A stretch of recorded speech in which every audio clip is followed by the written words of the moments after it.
Vamos a considerar ahora que la agencia de viajes nos solicita un ranking de todos los países de acuerdo a la cantidad de atracciones turísticas que ofrecen. O sea, necesitamos obtener un listado similar a este, donde podemos ver todos los países ordenados de mayor a menor por la cantidad de atracciones que tienen registradas.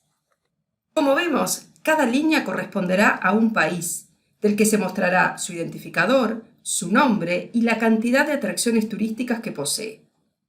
Pero el problema aquí es que tenemos que ordenar esta información de acuerdo a este último valor, que no está en la base de datos. Hay que calcularlo. ¿Cómo podemos entonces resolver este listado?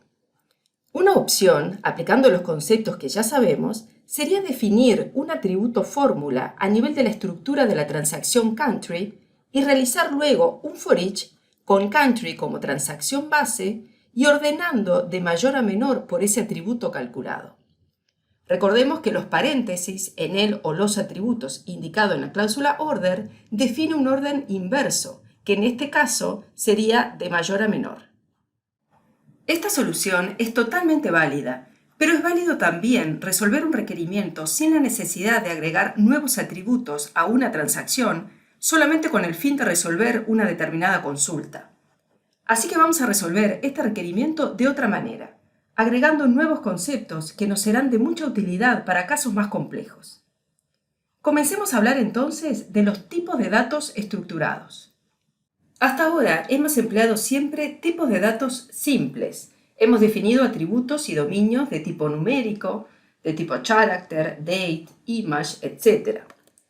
Si, por ejemplo, queremos ahora guardar en variables el identificador y el nombre de un país, entonces necesitamos dos variables. Pero vamos a ver a continuación que contamos también con la posibilidad de tener tipos de datos compuestos. Un tipo de datos compuesto permite almacenar varios datos juntos en una sola variable. Para decirlo de una manera simple, es como juntar varias variables simples y agruparlas bajo un nombre. Un tipo de datos estructurados se crea a través de un objeto GeneXus de este tipo. El tipo de dato creado solamente podrá luego ser asignado a una variable, nunca a un atributo. Desde GeneXus vamos entonces a crear un objeto de tipo SDT. Y le ponemos como nombre SDT Country. Aclaremos que le ponemos el término SDT delante porque no pueden existir dentro de la misma KB una transacción y un tipo de dato estructurado con el mismo nombre. Recordemos que ya tenemos la transacción country. Por ahora solamente queremos guardar el identificador y el nombre de los países, así que vamos a definir esos ítems o esos miembros en la estructura. ID de tipo numérico y nombre de tipo character. Guardamos. Y para esta definición que acabamos de hacer, GeneXus creó el tipo de dato SDT Country. Por lo tanto, ya podemos comenzar a crear variables basadas en este tipo de dato. La pregunta que nos hacemos ahora es la siguiente. ¿Cómo podemos cargar valores en una variable estructurada? Bien, hemos creado ya un procedimiento para listar los países. Así que vamos al source para ver de qué forma podemos cargar valores. Lo primero que debemos hacer es definir una variable. Así que vamos entonces a la solapa de variables y vamos a definir la variable de nombre country_item.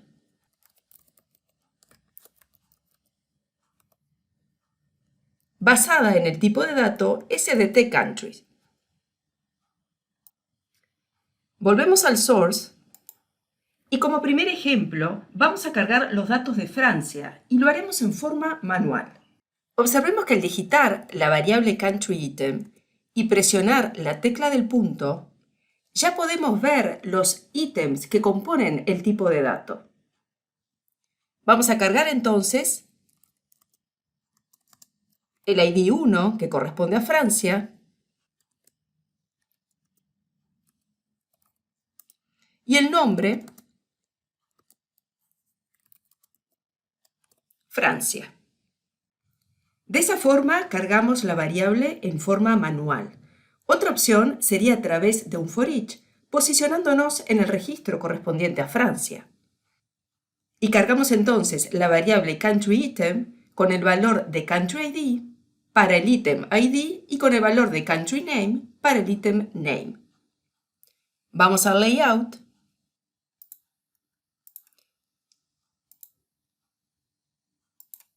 Insertamos la variable,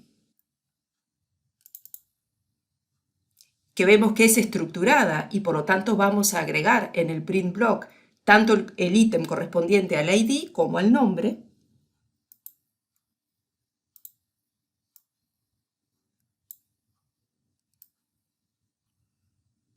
Y ejecutamos. Presionamos F5.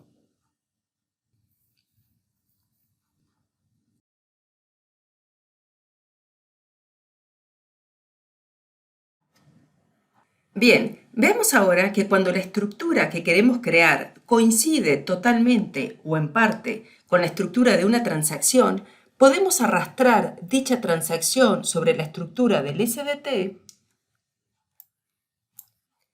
sin temor a que se genere ningún tipo de ambigüedad, ya que GeneXus puede distinguir que una cosa son los atributos de la transacción y otra cosa son los ítems de un dato estructurado, aunque sus nombres coinciden. Recordemos que un tipo de dato estructurado puede ser asignado solamente a variables y no a atributos. Observemos también que la estructura de un SDT puede llegar a ser muy compleja. Aquí, por ejemplo, cada país tiene una colección de ciudades y se ve claramente que los tipos de datos de los miembros del SDT provienen de los atributos. Pensemos ahora lo siguiente. ¿Y si necesitamos guardar una colección de países? ¿Cómo podemos hacerlo? Tenemos dos opciones. Una es definiendo nuestro SDT como una colección, y para eso alcanza con marcar esta casilla que dice isCollection. De esta forma, al grabar los cambios, GeneXus creará el tipo de dato SDT Country para la colección y el tipo de dato SDT Country.SDT Country Item para el elemento de la colección. Otra forma es dejar nuestro SDT como lo hemos definido originalmente y marcar la colección a nivel de la variable definida. En el próximo video hablaremos detenidamente sobre las variables colección. No subiremos aún estas definiciones a GeneXus Server porque el requerimiento solicitado no está terminado. Lo haremos al finalizarlo en los próximos videos.